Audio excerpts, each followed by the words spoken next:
जिल्हा परिषद शाळा बोराळा येथील गुरुजींनी दिली सरपंच उपसरपंच सदस्यांना अपमानास्पद वागणूक।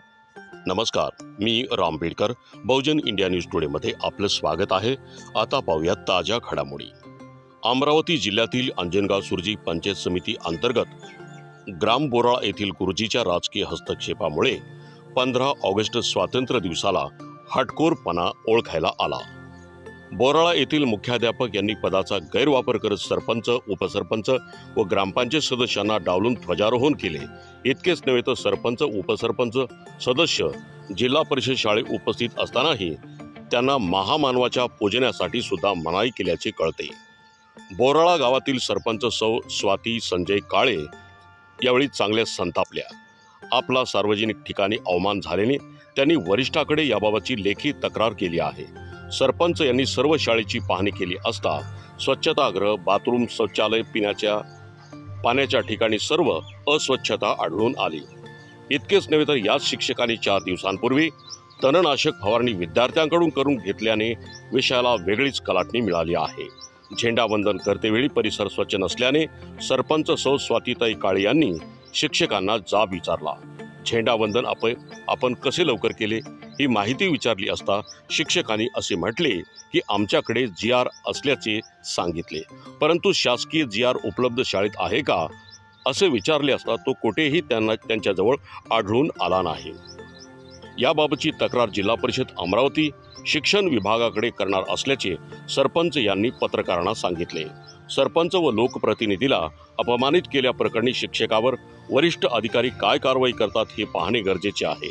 15 ऑगस्टच्या दिवशी घडलेल्या या प्रकरणाकडे सर्व तालुक्याचे आणि अमरावतीकरांचं लक्ष लागलेलं आहे। बहुजन इंडिया न्यूज टुडेसाठी चीफ ब्युरो मनोज मेळे, अमरावती। काल सरांचा मेसेज आला मला, म्हणजे त्यांची कर्मचारी पाठवलेली होती की बा मॅडम तुम्ही आमच्या ध्वजारोहणाला यावा म्हणून। मी म्हटलं ठीक आहे। ते ग्रामपंचायतमध्ये आले, माझे सिग्नेचर घेतले। आम्ही त्यानुसार आजच्यानुसार कार्यक्रमाचं आयोजन सुद्धा केलेले होते। आम्ही आमच्या ग्रामपंचायतचं ध्वजारोहण हे 7:30लाच करून शाळेमध्ये आपल्याला जायचं आहे बा, या निमित्तानं आम्ही आमचा कार्यक्रम करीतच उरकून बाकीचा जो राहिलेला कार्यक्रम आहे हा नंतर करा आणि ध्वजारोहणाला शाळेमध्ये जा।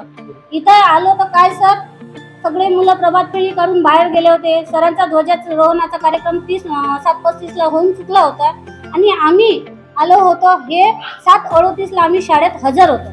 मी मोबाईलमध्ये टाइम पाहिला, सरांनी म्हटलं ठीक आहे सर, काही हरकत नाही आहे, आज झालं।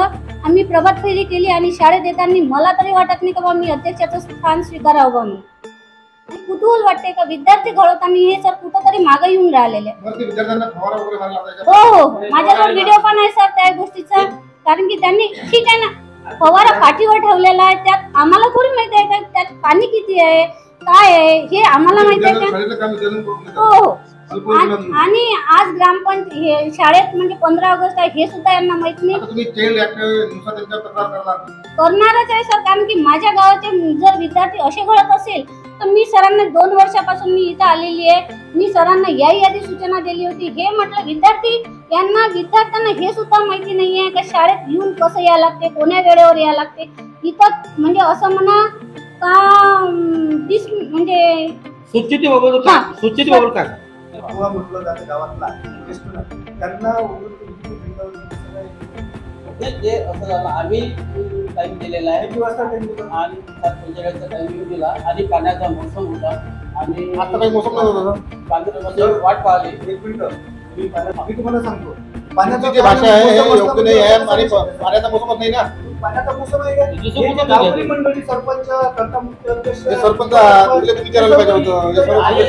आणि विचारता तुम्ही तुमच्या मनात कसं काय केला तुम्ही कार्यक्रम जो झेंडावंदन होता त्याच्या आधीच होतं हे तुम्ही एकही बोलती याच्या समक्ष सांगत आहे आणि तुम्ही तुमचा मुलगा सांगाल ना त्याच्या पाठीवर तो मुलगा सांगाल सर, मी काय त्याचे बैठ त्या कोणाची बैठ आहे कोरा कोण मारायला लावलाच नाही।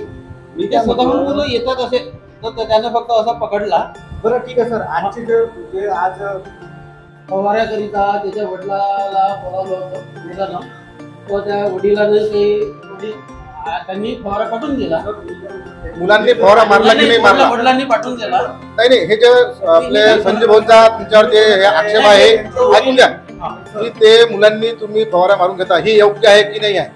फवारा मारला नाही. आम्ही ते समोरला फवारा मारला पाणी त्याची व्हिडिओ आहे. पाणी मारलं विद्यार्थ्याला तुम्ही फवारा मारण्यास सांगता येतं हे किती पट योग्य आहे? फवारा मारणं योग्य नाही, परंतु फवारा मारला नाही आणि ते जे वडील येणार होते फवारा मारायला ते आले नाही. फवारा आम्ही वापस पाठवला फक्त ट्रायल म्हणून. नाही ट्रायल म्हणून त्यांनी फक्त उपसरून टाकायचा. हा इतका मोठा अपमान आहे की आमच्या सरकारने आणलेली फुलं हे अक्षरशः एका नाल्यातून आणलेली फुलं आहे. या सांडपाणीतून आलेली फुलांना पाठवून आणि बाजूने जो नाला आहे त्या नाल्यातून मुख्याध्यापकांनी फुलं आणले आणि आमचा म्हणजे आम्हाला देणार होते पण आम्ही हे बेसोडची फुलं घेतली नाही. सरपंच आणि आमच्यासोबत पोलीस पाटील ही इथं आम्ही आलो तेव्हा विद्यार्थी बाहेर निघून गेले. आमचा उद्देश होता की आमच्या सरपंचाला जर तो महामानवाची पूजा करण्याचा अधिकार नाही किंवा सन्मान नाही की तुम्ही या गावाचे प्रमुख आहात आणि यांच्या समोर जर त्यांच्या समोर जर अपमान होत असेल सरपंचाचा हे कदापि आम्ही कठीण जाणार नाही अशी आमची भूमिका आहे. आणि त्या मुलाला बोलवून आणतोय.